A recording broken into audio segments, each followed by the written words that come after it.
বিসমিল্লাহির রহমানির রহিম। আসসালামু আলাইকুম আমার সুপ্রিয় বন্ধুরা, আশা করি সবাই আপনারা ভালো আছেন, সুস্থ আছেন।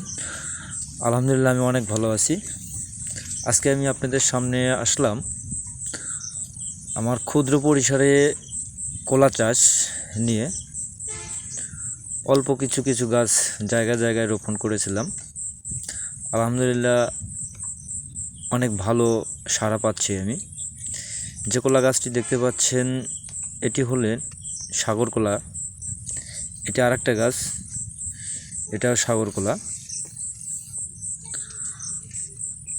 তো যাই হোক, যারা কৃষিপ্রেমিক ভাই আছেন অবশ্যই পরিত্যক্ত জায়গা ইচ্ছা করলে আপনারা কলা গাছ রোপণ করে বাড়ির চাহিদাটুকু পূরণ করতে পারবেন। এটি আরেকটা কলার গাছ, এটাও সাগর কলা।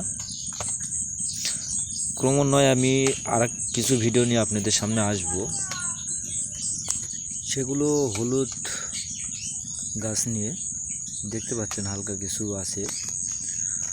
তো যাই হোক, আমার এটা আরেকটা, এটা ফুলে বাড়াইতেছে।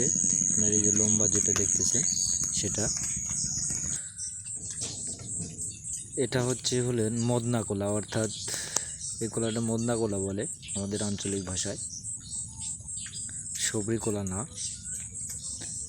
এই কলাগুলো এই আর একটা, এগুলো কলাগুলো খাইতে অনেক মজা, অনেক মিষ্টি লাগে, টেস্টের।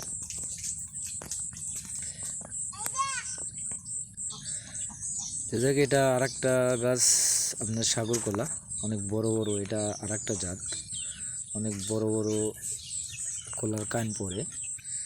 তো যাই হোক, সবাই ভালো থাকবেন, আমার জন্য দোয়া করবেন, আর আমাকে প্লিজ সাপোর্ট করবেন, আমি যেন ভালো জায়গায় যেতে পারি। আসলে আমার ভিডিওটা একটু অস্পষ্ট হতে পারে, কারণ কম দামি ফোনের ভিডিও। তো যতটুকু পারি ততটুকুই উপস্থাপনা করার চেষ্টা করি। তো যাই হোক, সবাই ভালো থাকবেন, আমার জন্য দোয়া করবেন। আশা করি আপনারাও ভালো থাকবেন। আসসালামু আলাইকুম।